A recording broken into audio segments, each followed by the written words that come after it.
Ahsoka. George caught up. He's finally with me. I'm happy there. I don't have to be like the only one talking about it. So George, give your thoughts like 1 through 6. Yeah. I've given my thoughts already, but Yeah, 1 through 6. I feel like I have like the very like standard thoughts of this show. I feel like I've heard everyone say this about it. 1 through 3 just weren't really doing it for me.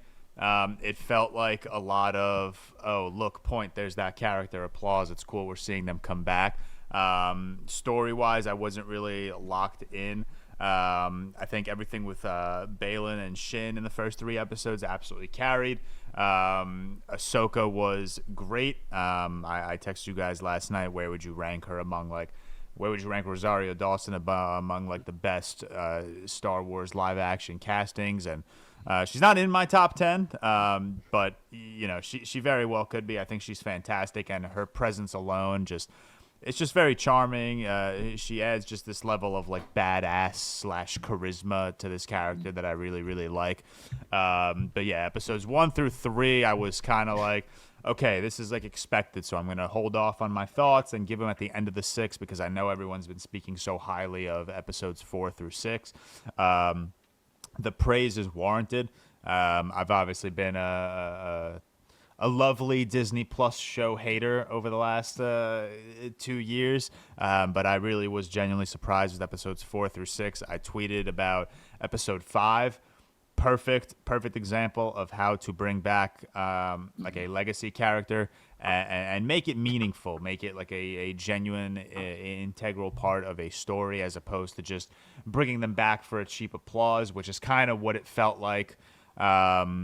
You know, that's to me what the flashbacks in Kenobi felt like. It just felt like very cheap applause. I don't think it added much to the story. yeah. Spoiler alert, because we'll talk about it, so I'm just going to drop that spoiler alert right now. I don't know if I can. Oh, Tyler's yeah, here. you He can. do it. Oh, Tyler's here. Okay. Yeah, I think they brought Hayden Christensen back just the perfect way.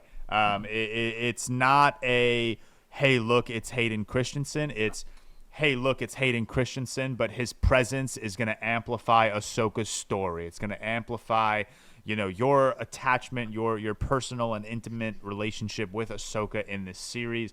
And I think it works really, really well. The 2 viral shots that went around Twitter, fucking awesome, man. Yeah. They're so Hell yeah. sick. Hell yeah. I saw a tweet that someone said, like, when like Anakin like does like the arm pump and turns into Vader, someone was like, that's a better arm pump than Henry Cavill from Mission Impossible Fallout.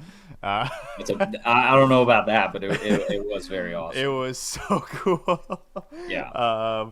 But yeah, no, I really liked it. I'm excited to see where this show goes. I can't imagine Anakin returns. I don't know, probably. I mean, like maybe, but like I don't know. I don't know. That's it's not. I'm not worried about that at all. I wouldn't be upset if he doesn't, obviously, because I think they utilized him fantastic in episode 5. I think he served his purpose for this particular story. Maybe they'll give him another force yeah. Ghost or something. Yeah, maybe Force Ghost. We saw the Siege of Mandalore, which was awesome again. So great. Just a perfect example of bringing Hayden Christensen back and just making it meaningful. Like the entire conversation he has with younger Ahsoka was just beautiful, and then simultaneously, while he's having a conversation with her, I guess when Ahsoka's older in real time, it packs a lot of weight, and I really appreciate that. Dave Filoni did a really good job with those characters in episodes 4 through 6. Yeah, other than that, really liking it, or really liking episodes 4 through 6, so I'm hoping it continues. I don't know. I put in a Letterboxd score for it, but that could very well change by the end of the show, so it's a little irrelevant. Yeah, I don't have it rated, but I saw you gave it like a 3.5. Yeah, I gave it a 3. That's pretty about where I'd be. Episode 6, I really liked. We saw the return of Thrawn. Yep. What were your? There are so many people bitching and moaning that they didn't.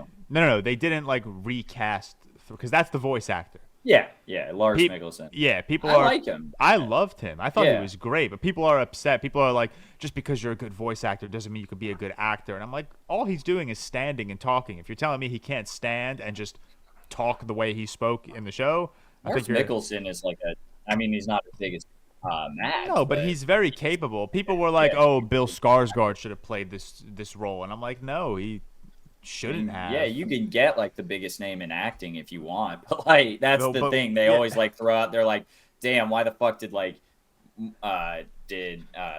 DiCaprio yeah, not play this role? It's like you can't get Bill Skarsgård right now. You can get his dad to play yeah. to be an Andor, but yeah, it's just I liked him in this. I liked him a lot. He was menacing. I Man. think and obviously he knows how to play the character, given that he comes from the animated series. So I think that is a benefit.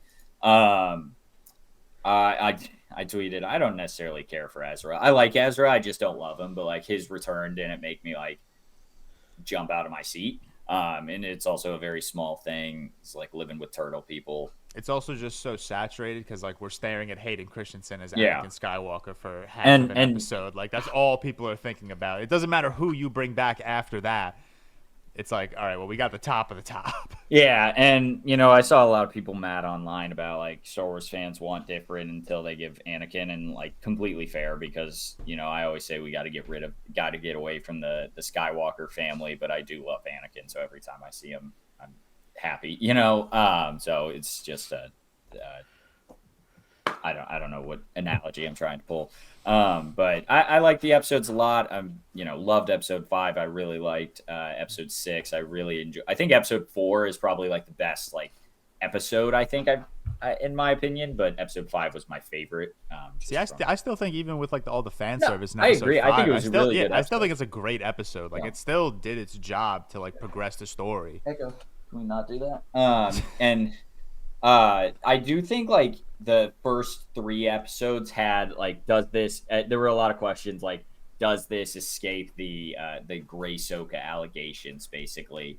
And the first 3 episodes were gray and they were dreary and they weren't as good, and they not being as good is not acceptable. But I do think they were very intentional in being like a duller gray tone, because now Seth, you're gonna love this. She is like Ahsoka the White, basically. She's like reborn as this like more knowing character. She's very clearly wearing white. Gundle. Yeah, there you go. She's very clearly like it's now a very bright show compared, and like she's clearly had this. So she had a lot of weight from this Anakin character, obviously, and that's been resolved a little bit, so she can go on with her life and that sort of thing.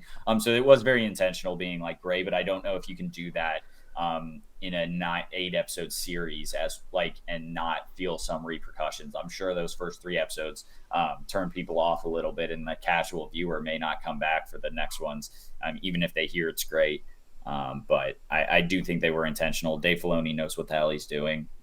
He's like next in line. He's the heir to the Empire at this point. Just give him the Kevin Feige treatment.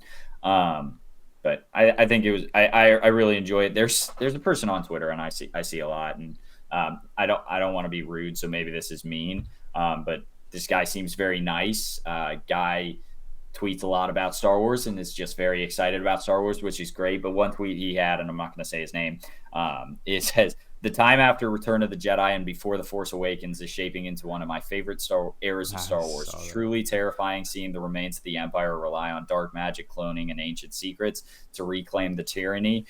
Never have we seen this saga this frightening."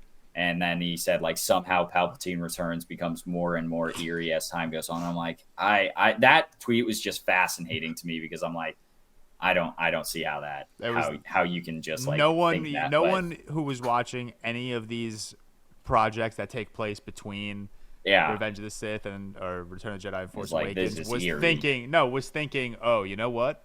Palpatine returns. Yeah. That's actually a good line. Yeah, right. It's just like one of those things where like I don't see how you think that's terrifying. But Yeah. again, I'm sure he's a nice person. I don't know him. Maybe I shouldn't have read that on that. But I replied to it because I was like, wow, people actually like feel this way about this era. But I do enjoy the show itself.